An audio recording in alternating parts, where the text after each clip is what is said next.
Pernah kebayang nggak sih gimana keragaman budaya suatu negara itu bisa menciptakan efek berantai yang, wow, dampaknya kemana-mana? Dari rasa penasaran satu orang aja bisa sampai menggerakkan ekonomi seluruh negeri. Yuk kita telusuri bareng-bareng jejaknya dari satu mata rantai ke mata rantai berikutnya. Kedengarannya kayak nggak mungkin ya, tapi gimana kalau saya bilang, semua ini mulainya bukan dari kebijakan pemerintah yang besar, tapi dari sesuatu yang jauh lebih personal, yaitu rasa ingin tahu kita sendiri. Nah, mari kita mulai dari percikan awalnya. Jadi, efek berantai ini tuh mulainya bukan di ruang rapat atau dari strategi perusahaan besar. Bukan. Justru, mata rantai yang pertama yang paling krusial itu datang dari titik yang sangat personal, keinginan kita buat belajar. Betul, semua ini berawal dari kita masing-masing. Nah, ini dia fondasinya, pengetahuan budaya.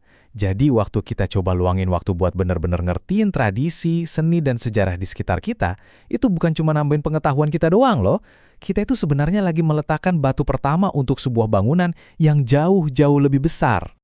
Ini simple banget, tapi benar. Semakin kita dalemin budaya, wawasan kita juga makin luas. Jadi setiap kali kita ke museum atau baca buku sejarah lokal, itu tuh bukan cuma soal ngapalin fakta. Itu adalah sebuah investasi untuk membangun sesuatu yang jauh lebih besar lagi.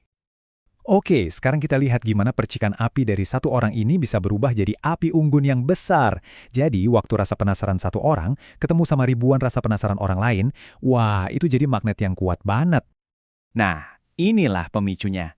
Rasa penasaran bareng-bareng ini jadi magnet yang super kuat, yang narik orang-orang dari berbagai penjuru buat datang dan ngelihat langsung keunikan yang kita punya. Nah, disinilah rasa penasaran yang tadinya cuma di pikiran, jadi tindakan nyata.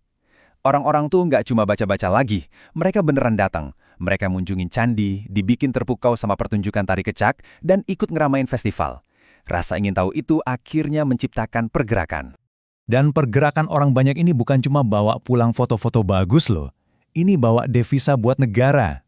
Disinilah momen ajaibnya terjadi, di mana kekayaan budaya kita secara harfiah diubah jadi kekayaan ekonomi buat negara kita. Oke, wisatawan udah pada datang nih. Terus uang yang mereka bawa itu ngalirnya kemana? Yuk, kita lanjut ke mata rantai berikutnya dan kita lihat gimana uang itu ngehidupin mesin ekonomi di level paling dasar, di komunitas lokal. Alurnya itu sebenarnya simpel banget. Budaya kita menarik wisatawan.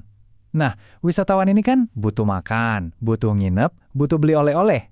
Kebutuhan mereka inilah yang menciptakan permintaan. Dan permintaan itulah yang membuka pintu buat usaha-usaha baru dan lapangan kerja buat masyarakat setempat.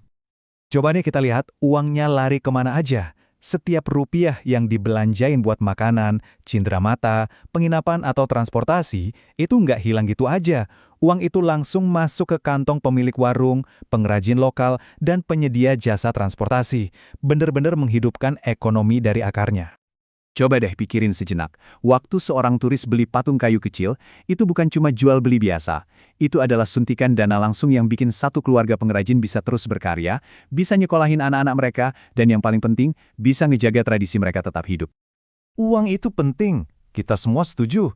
Tapi efek berantai ini, hasilnya itu jauh lebih berharga dari sekedar uang.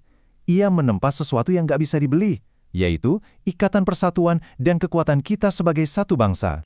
Soalnya pas budaya kita dihargai, entah itu lewat pujian atau lewat transaksi ekonomi, ada sesuatu yang kuat tumbuh di dalam diri kita. Sebuah rasa bangga yang tulus karena kita jadi bagian dari bangsa yang luar biasa ini. Ini dinamika psikologisnya menarik banget loh. Jadi pas kita lihat orang dari luar negeri kagum dan pengen banget belajar budaya kita, itu tuh kayak kita lagi ngaca. Kita jadi ngeliat lagi warisan kita sendiri dan sadar, wow, berharga banget ya ternyata. Anehnya ya, justru penghargaan dari luar yang bikin kita makin cinta sama budaya sendiri. Nah, ini dia puncaknya. Rasa bangga bareng-bareng ini jadi kayak lem super yang nyatuin kita semua. Rasa bangga inilah yang mengikat kita, menumbuhkan rasa cinta pada tanah air, dan jadi benteng yang kuat biar kita nggak gampang dipecah belah. Jadi, setelah kita telusuri semua mata rantai ini, kita balik lagi ke titik awal, yaitu kita. Kalau keragaman ini adalah kekuatan super kita, pertanyaannya sekarang bukan lagi pemerintah harus ngapain, tapi apa yang bisa saya lakukan? Kira-kira langkah kecil apa nih yang bakal kamu ambil hari ini buat menjaga api ini tetap menyala?